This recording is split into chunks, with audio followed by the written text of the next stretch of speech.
मां से नाराज होकर घर से निकली एक नाबालिग के साथ हुआ गैंगरेप। जोधपुर के महात्मा गांधी अस्पताल परिसर में हुई शर्मनाक वारदात। एक बार फिर जोधपुर हुआ शर्मसार। जोधपुर से हमारे संवाददाता कैलाश चौहान की खास रिपोर्ट। यहाँ माँ बाप की डांट फटकार से नाराज होकर बिना बताए घर से निकली एक किशोरी से दो युवकों ने महात्मा गांधी अस्पताल के परिसर में सामूहिक दुष्कर्म किया। दोनों युवकों को हिरासत में लिया गया है। वह अस्पताल में संविदा कर्मी बताए गए हैं। पुलिस ने उनके पहचान उजागर नहीं किए। मामला पुलिस के संज्ञान में सोमवार शाम को आया था, जिस पर हरकत में आई पुलिस ने तुरंत कार्रवाई कर आरोपियों को दस्ताव करने के साथ गिरफ्तार कर लिया है। पास 15 साल की बच्ची उसके पिता के द्वारा रिपोर्ट दी गई कि बच्ची मिल नहीं रही।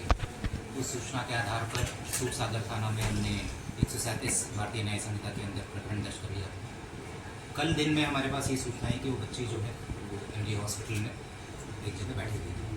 उस सूचना के आधार पर हमने बच्ची की दस्तयाबी की।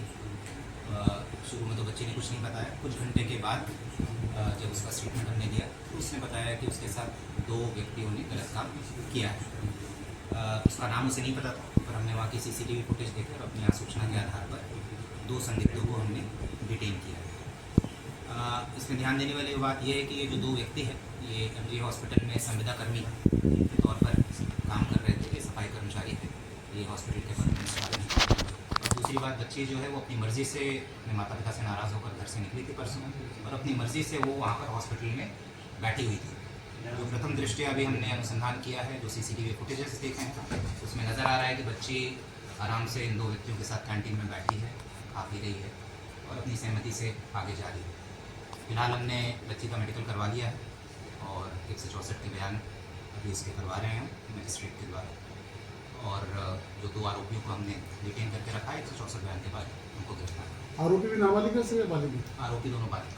घटनाक्रम बताएंगे कि बच्ची कब घर से निकली और उसके बाद में वहाँ अस्पताल कब पहुंची थी, और ये दोनों कब संपर्क में आए उससे उससे? किया, और उसके बाद में ये कब उसे वहाँ सुनसान कोठरी में ले गए थे और फिर वापस कब बच्ची दस्तयाब की गई, ऐसा कुछ होगा? और फर्स्ट इन्फॉर्मेशन पुलिस को किसने दी सर इस बच्चे को?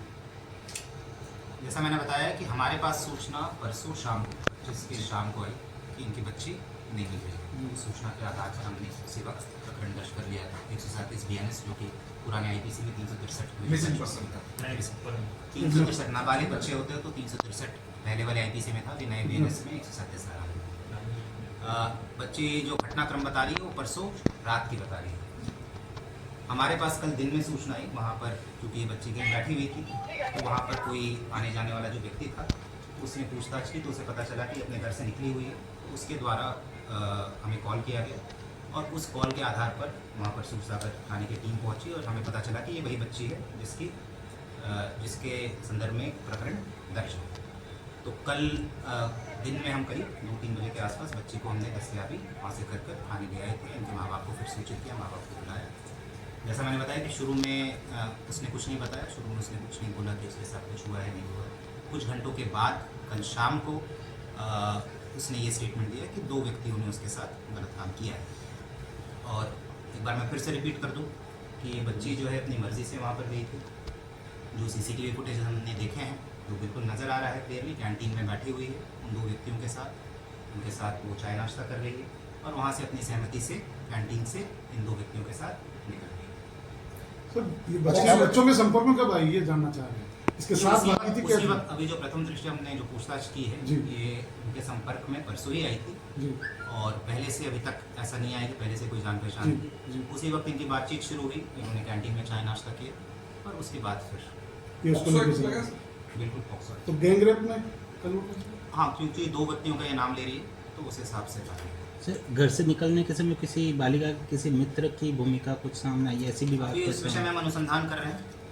बाकी इस पूरे घटनाक्रम में सीसीटीवी फुटेज में तो कहीं नहीं आ रही, बट उसका कोई और मित्र था जिससे वो मिलने गई होगी नहीं गई होगी, उस विषय में बच्चे के पास कोई फोन वगैरह था क्या सर?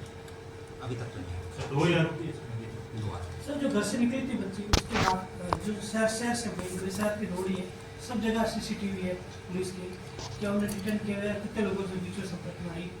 वही मैं कह रहा हूँ कि अभी इस विषय में अनुसंधान चल रहा है। अभी तो प्रथम दृष्टया जो हमने हॉस्पिटल के सीसीटीवी फुटेजेस देखे, ठीक है, उसमें ये कैंटीन में दो लड़कों के साथ नजर आ रही है। बाकी वो घर से निकली, क्या रूट था, उन सब रूट पर CCTV फुटेज चेक किए जाएंगे। अगर किसी और की कोई भूमिका पाई जाती है तो विधि सम्मत कार्रवाई सुनिश्चित की जाएगी। सर अरेस्ट हो गए दोनों या कहीं डिटेन है? डिटेन हो गए अभी एक बार 164 का बयान के बाद फिर आप नाम बता देते हैं सर वहाँ नहीं, नाम नहीं बता सकते क्योंकि शनाख्ती है। वहाँ पर सर तो इसमें माँ पर्दा का फोटो वीडियो डलवा लीजिएगा। बिल्कुल जब करवाएंगे। देखिए सर, बच्ची का ये बात सामने आई थी कि जब एमजीएच के अंदर पता चला कि काफ़ी देर तक 25 तारीख की रात शाम को घर से निकली, उसके बाद 26 की 25 तारीख को काफ़ी देर तक पीछे एमजीएच के पीछे रही थी, उस सड़क पे घूमती रही थी। वहाँ किसी की नज़र नहीं पड़ी, काफ़ी अलर्ट पे थी पुलिस। तो पूरा शहर हाई अलर्ट पे थी सर पुलिस तो उस दिन। वीवीआईपी मूवमेंट था दिन भर से।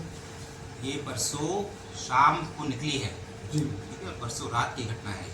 और ये हॉस्पिटल के अंदर वहाँ पर क्यों बैठी थी, वहाँ पर क्या उद्देश्य था, क्योंकि वहाँ ये किसी को जानती नहीं थी। ठीक है, तो ये सब चीज़ें अभी बच्ची का मेडिकल हुआ है तो अभी बहुत ज़्यादा हम पूछताछ नहीं कर पाए कि भाई वहाँ क्यों गई थी, वहाँ क्या उद्देश्य था हॉस्पिटल में बैठने का। तो इस विषय में अगर अनुसंधान करें। रेप की पुष्टि होगी सर? हाँ, बच्ची नाबालिग है। अभी मेडिकल का भी एक बार डिटेल रिपोर्ट आ जाएगा तो उसमें पुष्टि होगी। फिलहाल तो बच्ची का बयान तो यही है। ऐसे ही वीडियो और देखने के लिए हमारे चैनल को YouTube पर सब्सक्राइब करें और बेल आइकन पर क्लिक करें और Facebook पर देख रहे हो तो ऊपर दिए गए फॉलो पर क्लिक करें। धन्यवाद।